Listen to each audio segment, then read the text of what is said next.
Welcome to Hood Champion Boxing and Sports. In boxing, you find a way to win, you find a way to lose. Hey, William Zepeda, 135-pound division, right? First of all, please make sure you subscribe to the channel. I'd appreciate it. Is he on the cocktail? That's what we need to be talking about, man. And the thing is this, right? When I watched this guy fight, I honestly didn't think anything except this guy is a damn buzzsaw. That's all I thought.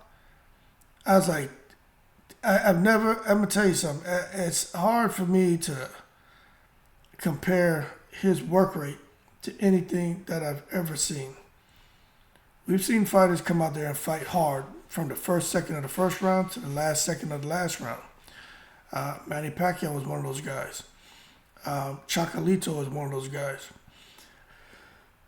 But when you have somebody like William Zepeda, who's thrown the highest number ever recorded since CompuBox was created, it kind of gets your attention.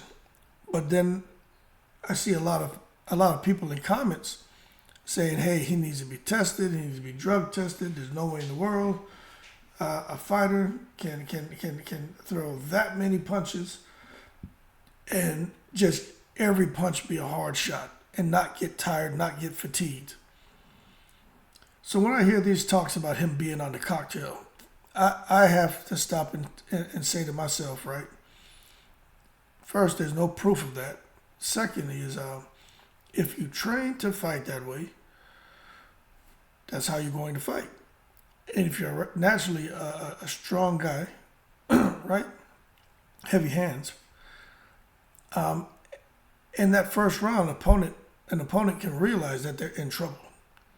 Because you got somebody who has extremely high output, extremely heavy hands, and is a very sound technical fighter. Earl Spence was another one with that high volume of punches. And Earl Spence, there were people, just how the boxing community does. They were saying that Earl Spence was on the cocktail.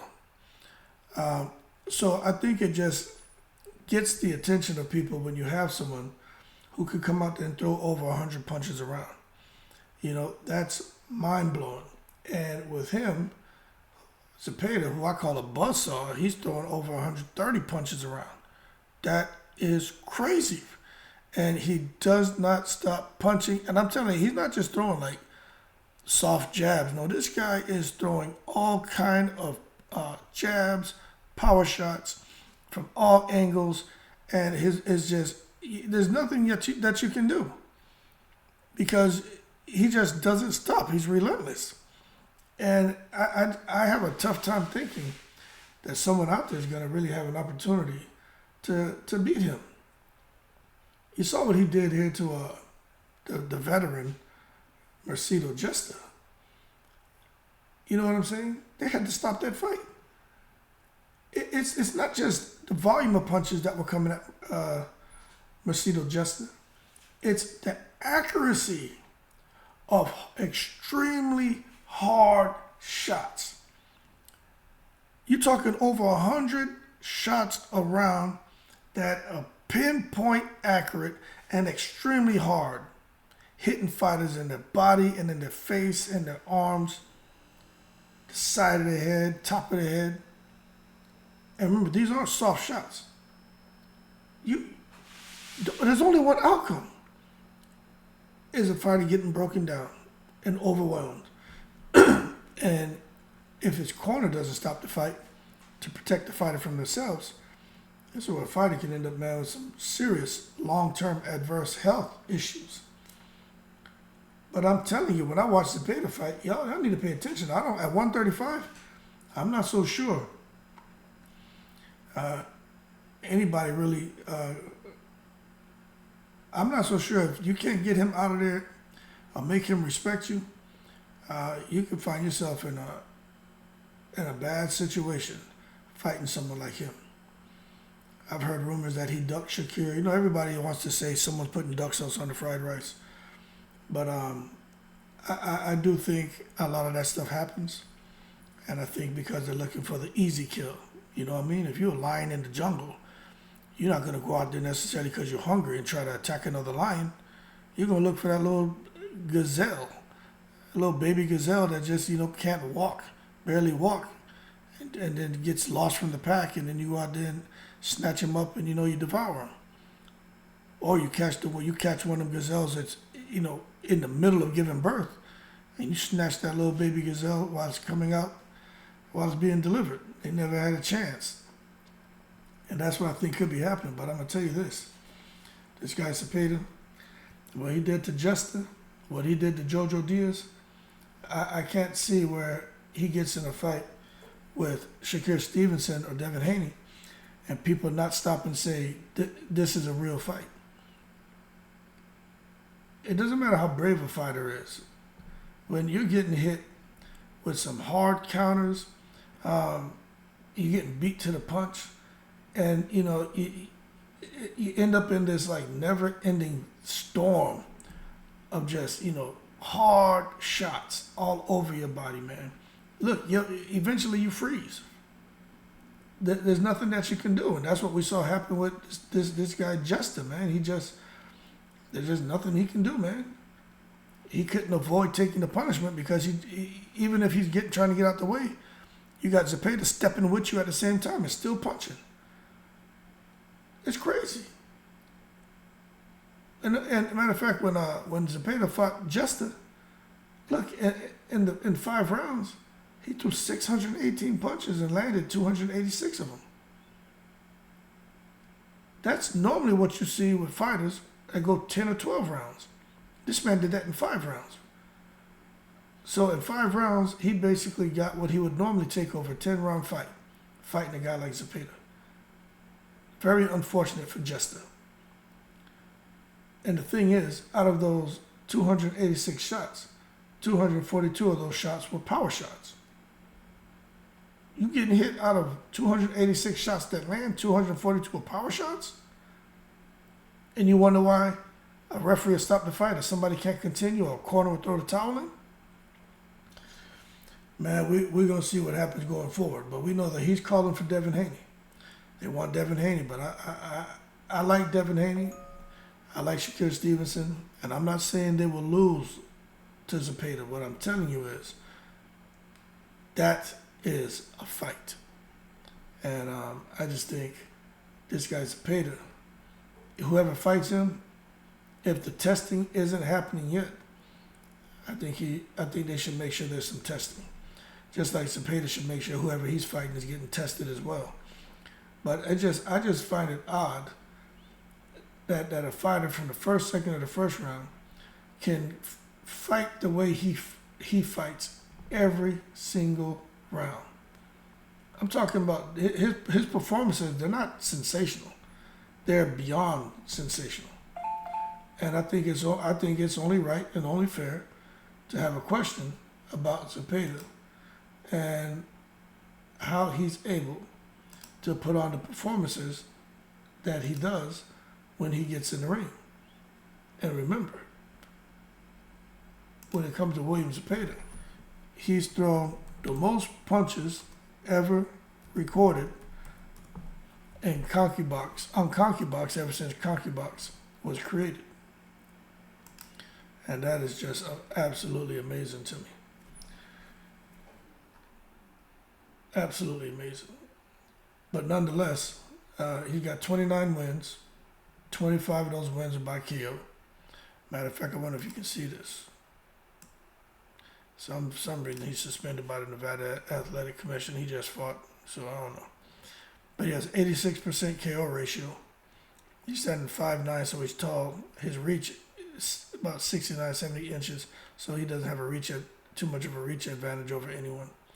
But just looking at that record, people, and some people would say he's fighting tomato cans. Let's come down and see some of the names of people that he fought. Okay. So you can see he just fought Justa, Arbolito, Jojo Diaz, which I was surprised he did Jojo Diaz that way. But you come and look at some of these other names, you probably won't recognize a lot of these names because he's fighting out of Mexico. But what I will tell you is Golden Boy has something. They have they've got something going on over there because this these fighters they're bringing from Mexico, Jaime Munguia, Zurdo Ramirez, and now this individual here, man, William Zepeda, makes me wonder where they're getting them from and how these guys are able to fight the way that they do. But nonetheless, there's no proof of William Zepeda being on the cocktail. Could just be, work ethic. And I tend to believe that he just has a work ethic.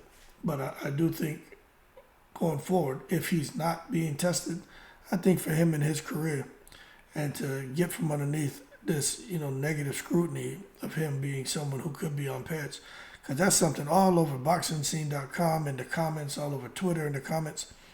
That's what I didn't think anything of it, to be honest with you, until I started reading comments. And I'm like, damn, everybody talking about this man, they think he's on pads, they think he's on a banned substance. I'm like, well, that would make for an interesting video to talk about whether or not it's fair to think he's on the cocktail. There's no proof of that, but what I will say is I can understand somebody saying, no, it's just hard work, which is what I say. But I can also understand somebody saying, yeah, you need to pay attention to this because how many fighters have you seen that could come out in 5 rounds and throw more punches than a fighter normally throws in 12 rounds and land out of 286, 230, 240 of them be power shots. So when you start talking about that, that's just something that's like making someone who's able to make the impossible possible. And when you get fighters in the ring who can make the impossible possible, I think it's only fair to have a conversation about how it's possible for them to do things that no one else is able to do. Just like Paulie Malignaggi, he asked all those questions about Pacquiao moving up 8-weight divisions because that's something you just haven't seen done. Not saying it's not possible to be done, but hey, Manny Pacquiao didn't sue Paulie Malignaggi, did he? And to this day, Paulie Malignaggi, he doesn't bite his tongue about Manny Pacquiao. And to be quite frank, once you learn that back in the day, Manny Pacquiao had a couple fights fixed for him, one in particular where the referee came out and said he was told to make sure Pacquiao won that fight. So you just don't know what goes on.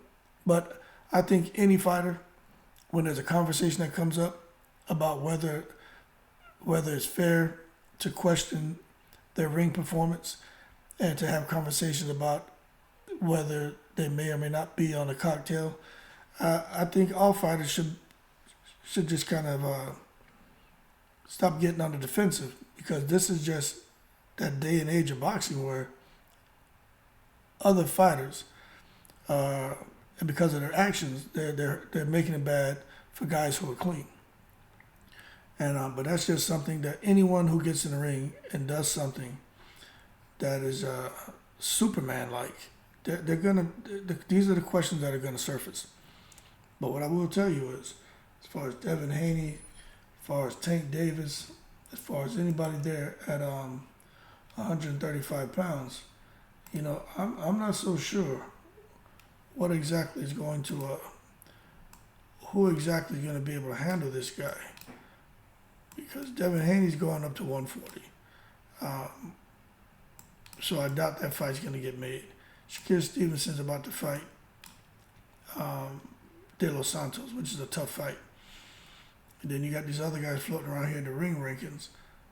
But then you come down, you just start taking a look at names, and where Zepeda sits. He's number, what is he? He's number 7 in the WBO. He's number 6 in the IBF. He's number 5 in the WBC. And he's number 2 in the WBA. So Zepeda he's just a matter of time before he gets a big fight. He's right there. Devin Haney's gonna have to drop those belts. And I have no doubt in my mind that this guy, William Zepeda, is gonna end up picking up a strap. It's just win. Especially the way he fights. And if he gets on this VADA testing and he's taking his testing and he's passing his test, then I just think it's gonna be hard for anybody to beat him. He's that good. It's like, you see these fighters get in the ring like Edwin De Los Santos, Shakir Stevenson, and this guy's Zepeda, and you're just watching something and you're saying to yourself, how's somebody going to beat somebody like this? And the only way we'll find out is we take those fighters in particular and let them start mixing it up. But we'll see if it happens. We all know there's got to be some money involved for these big fights to happen. But as far as Zepeda, don't know if it's fair for people to accuse him of being on the cocktail. But I definitely understand how somebody can stop and say to themselves, how in the world is he able to do that? That being said, y'all keep cool. Shout out to the veterans all 7 continents. I'm in the breeze.